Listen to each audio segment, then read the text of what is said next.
Hey, baby. You sleepy? Yeah, super sleepy. You look like you had quite the long day, my little cutie. Mm-hmm. Shh. Mommy is here now. Mommy is home and isn't going anywhere. How about you tell me about your day, love? Mm-hmm. Mama is here to listen.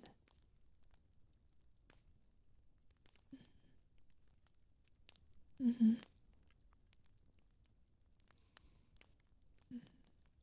Oh, I see.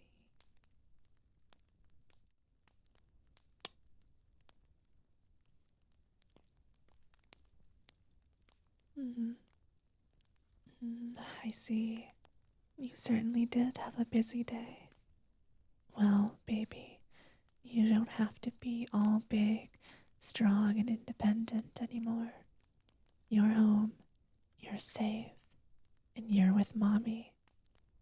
It's alright to be small if you want to be, baby. Mm-hmm. Shh, it's okay, sweet little baby. Mama is here. Oh, snuggling up so quickly. So cute. So perfect, baby. You really are such a cute little thing in my arms. You know that? My little baby. Mama loves you so, so much, darling. Mm-hmm. So much. More than anything else in the whole world. Yes, baby, the whole wide world. And you are my favorite thing. So cute. I just can't help myself but love you so much. Shh. So precious. Mm. Yes, baby. You want me to read you some stories to go to sleep? Darling. Let me think. I'm kidding, baby. Of course, I can do that for you. I'm happy to, my precious baby. In fact, I had found some of Mommy's own childhood books, darling, so that's perfect timing for you to ask. How about you get real snuggled up and ready for Mommy, and she can go grab them? You want your plushie too? Of course, my darling baby. Mommy can go find them for you. She'll be right back, baby. Stay put.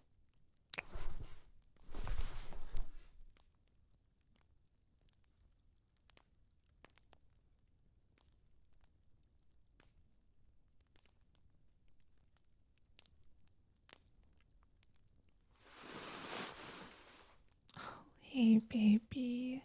Mama is back. And she's back with your plushie. Oh, look at you laid up like that. So precious. So adorable, baby. Here, take them, cutie. I'm sure they missed you. So cute. Here, baby. Snuggle up. Come here. Oh, so cute. Hey, baby. Look what Mommy found. Mommy found her old books. I'm so excited to read them to you, sweet baby. It's been so long since I've read them myself, so this will be very fun for both of us, I'm sure, cutie pie. Shh. Get comfortable, baby. Shh.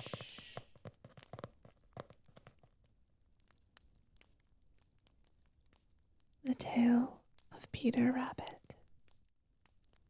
Once upon a time, there were 4 little rabbits, and their names were Flopsy, Mopsy, Cottontail, and Peter. They lived with their mother in a sandbank underneath the root of a very big fir tree. "Now, my dears," said old Mrs. Rabbit one morning, "you may go into the fields or down the lane, but don't go to Mr. McGregor's garden. Your father had an accident there. He was put in a pie by Mrs. McGregor. Now, run along and don't get into mischief. I'm going out." Then old Mrs. Rabbit took a basket and her umbrella to the baker's. She bought a loaf of brown bread and 5 currant buns. Flopsy, Mopsy, and Cottontail, who were good little bunnies, went down the lane to gather blackberries.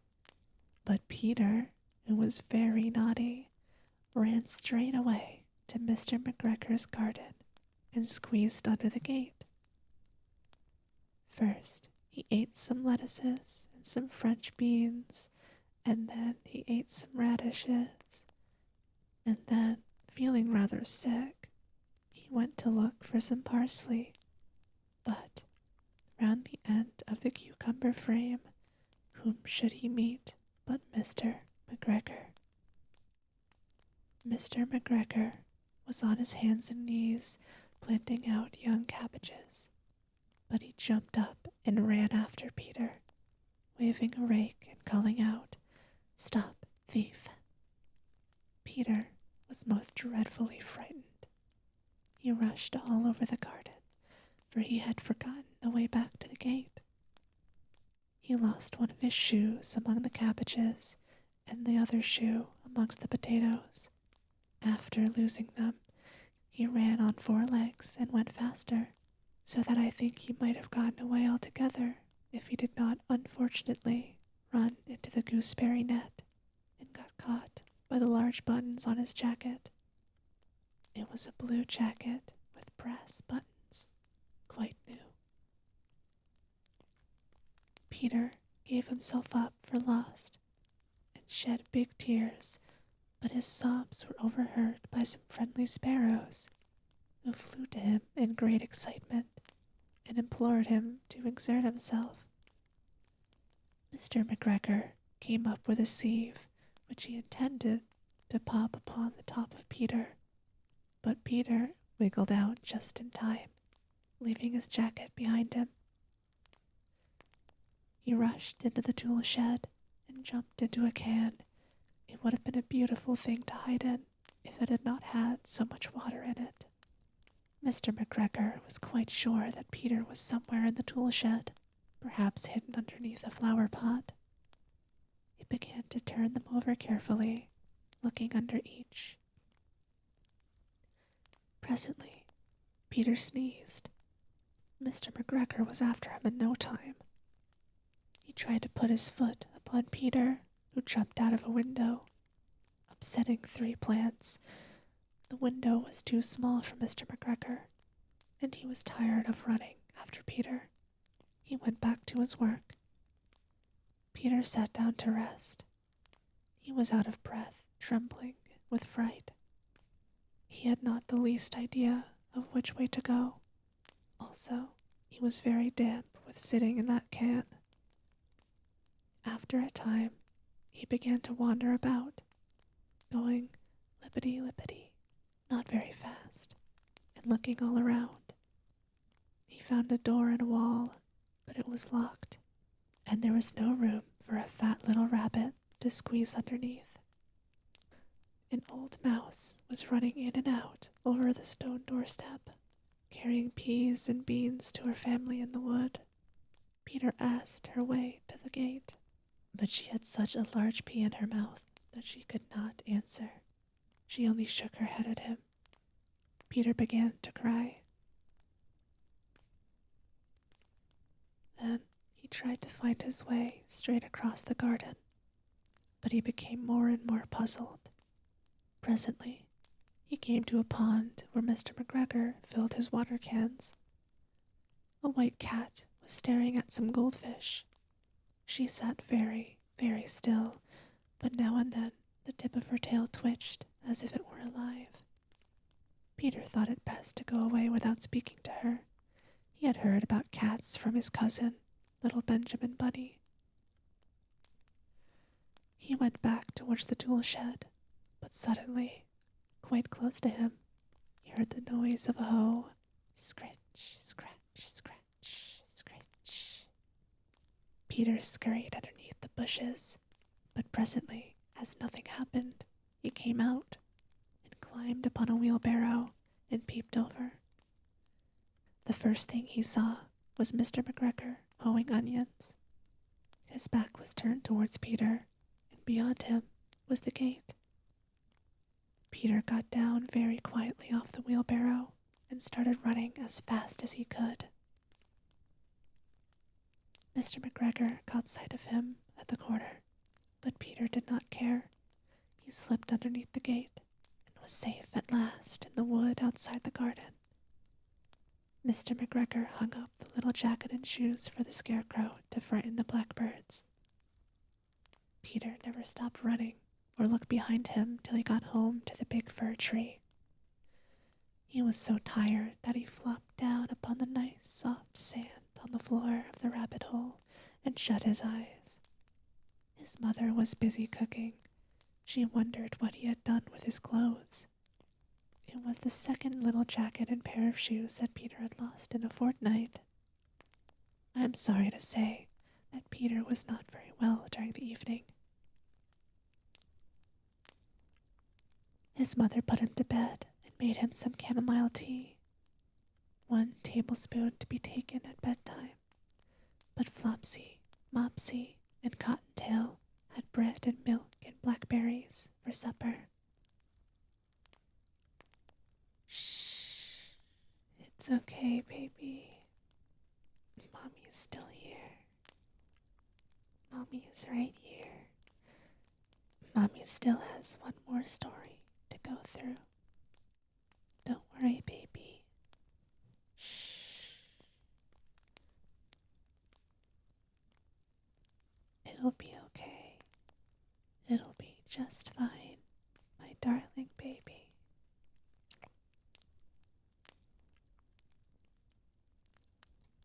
The Ugly Duckling. I know, it's a classic. It was so beautiful out on the country. It was summer. The wheat fields were golden, the oats were green, and down among the green meadows the hay was stacked.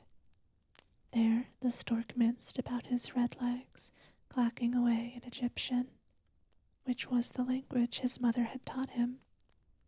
Round about the field and meadowlands rose vast forests, in which deep lakes lay hidden. Yes, it was indeed lovely out there in the country. In the midst of the sunshine, there stood an old manor house that had a deep moat around it.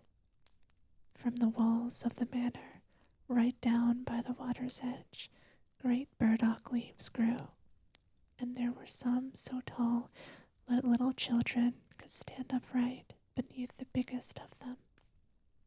In the wilderness leaves, which was as dense as the forest itself, a duck sat on her nest, hatching her ducklings.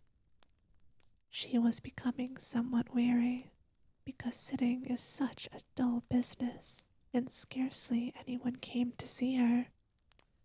The other ducks would much rather swim in the moat than waddle out and squat under the burdock leaf to gossip with her.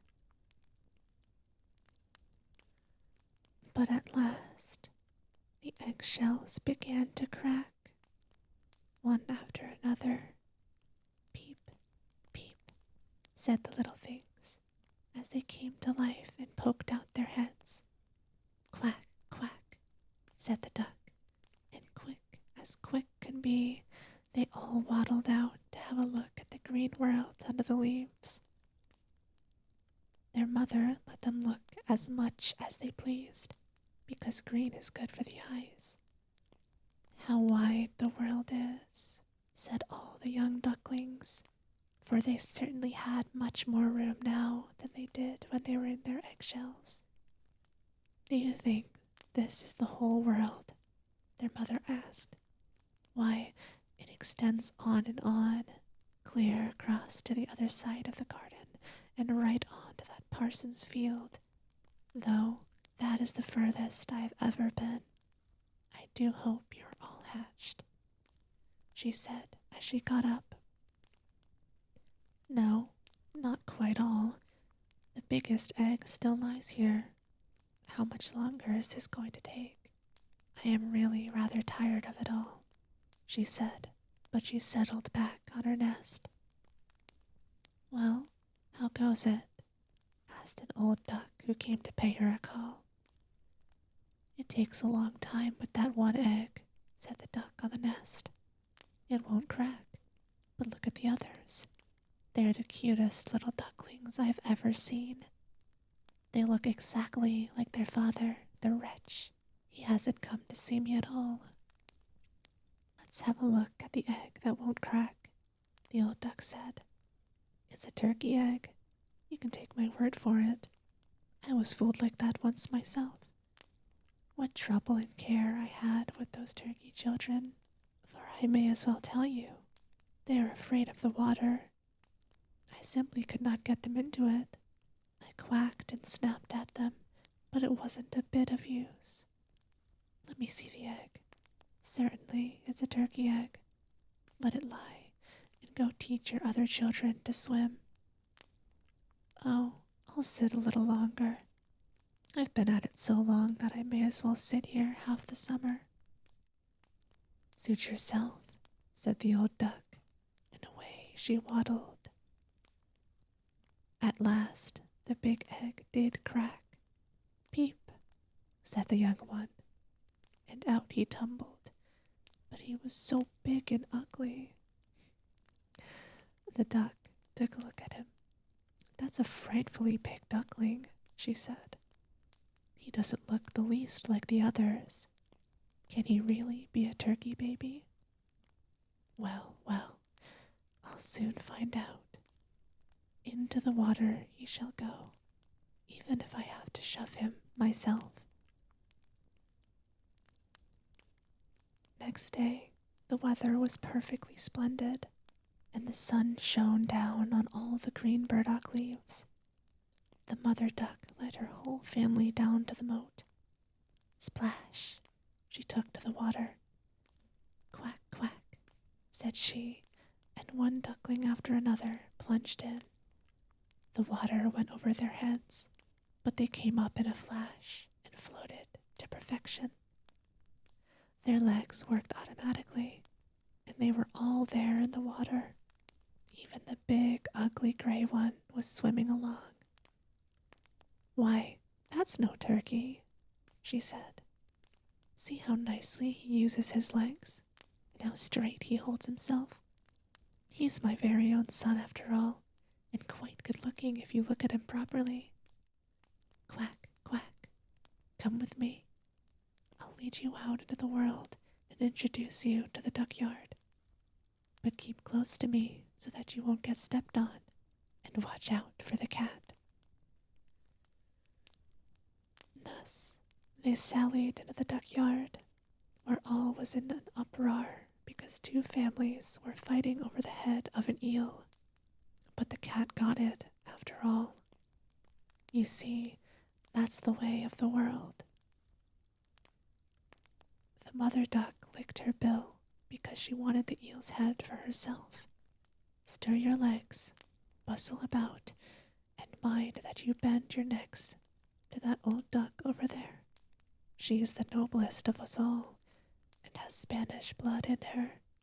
That's why she's so fat. See that red rag around her leg? That's a wonderful thing, and the highest distinction a duck can get. It shows that they don't want to lose her, and that she's to have special attention from man and beast. Shake yourselves. Don't turn your toes in. A well-bred duckling turns his toes way out, just as his father and mother do. This way. So then, Now, duck your necks and say quack." They did as she told them, but the other ducks around them looked on and said right aloud, "See here, must we have this brood too, just as if there weren't enough of us already? And fie, what an ugly-looking fellow that duckling is. We won't stand for him." One duck charged up and bit his neck. "Let him alone," his mother said. "He isn't doing any harm." "Possibly not," said the duck that bit him, "but he's too big and strange, and therefore he needs a good whacking." "What nice-looking children you have, mother," said the old duck with the rag around her leg. "They're all pretty except that one. He didn't come out so well. It's a pity you can't hatch him again." "That can't be managed, your ladyship," said the mother. "He isn't so handsome, but he's as good as can be. He swims just as well as the rest, or should I say, even a little better than they do. I hope his looks will improve with age, and after a while he won't seem so big. He took too long in the egg, and that's why his figure isn't all that it should be." She pinched his neck and preened his feathers. "Moreover, he's a drake, so it won't matter so much. I think you will be quite strong, and I'm sure you will amount to something." "The other ducklings are pretty enough," said the old duck. "Now, make yourselves right at home, and if you find an eel's head, you may bring it to me." So they felt quite at home. But the poor duckling, who had been the last one out of his egg, and who looked so ugly, was pecked and pushed about and made fun of by the ducks, and the chickens as well. "He's too big," said they all. So it went on the first day, and after that things went from bad to worse. The poor duckling was chased and buffeted about by everyone. Even his own brothers and sisters abused him. "Oh," they would always say, "how I wish the cat would catch you, you ugly thing." And his mother said, "How I do wish you were miles away." The ducks nipped him, the hens pecked him, and the girl who fed them kicked him with her foot. So he ran away, and he flew over the fence. The little birds in the bushes darted up in a fright. "That's because I'm so ugly," he thought, and closed his eyes. But he ran on just the same until he reached the great marsh where the wild ducks lived. There he lay all night long, weary and disheartened. When morning came, the wild ducks flew up to have a look at their new companion. "What sort of creature are you?" they asked, as the duckling turned in all directions, bowing his best to them all. "You are terribly ugly," they told him, "but that's nothing to us, so long as you don't marry into our family." Poor duckling. Marriage certainly had never entered his mind. All he wanted was for them to let him lie among the reeds and drink a little water from the marsh. There he stayed for 2 whole days. One evening, just as the sun was setting in the splendor, a great flock of large, handsome birds appeared out of the reeds. The duckling had never seen birds so beautiful. They were dazzling, white, with long, graceful necks. They were swans. They uttered a very strange cry as they unfurled their magnificent wings to fly from this cold land, away to warmer countries and to open waters. They went up so high, so very high, that the little ugly duckling felt a strange uneasiness come over him as he watched them. He went around in the water Like a wheel, he craned his neck to follow their course, and gave a cry so shrill and strange that he frightened himself.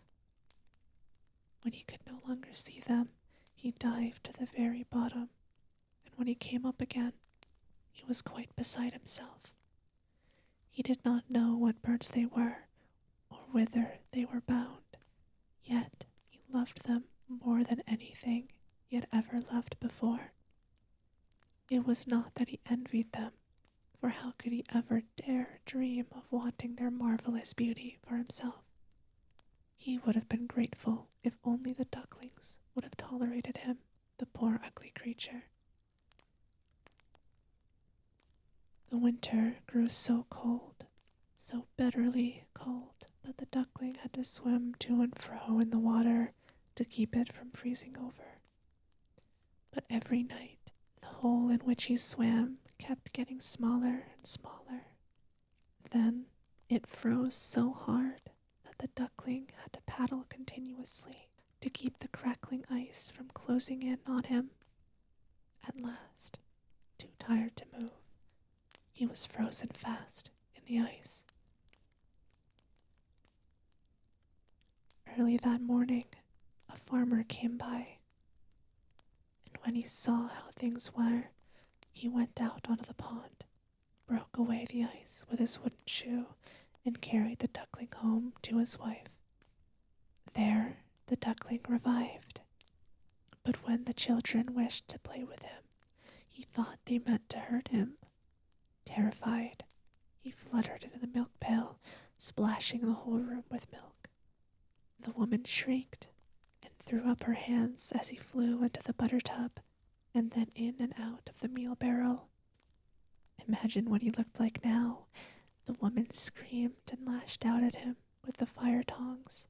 The children tumbled over each other as they tried to catch him, and they laughed and they shouted.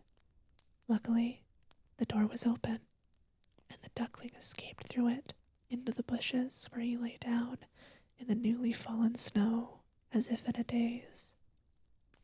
But it would be too sad to tell of all the hardships and wretchedness he had to endure during this cruel winter.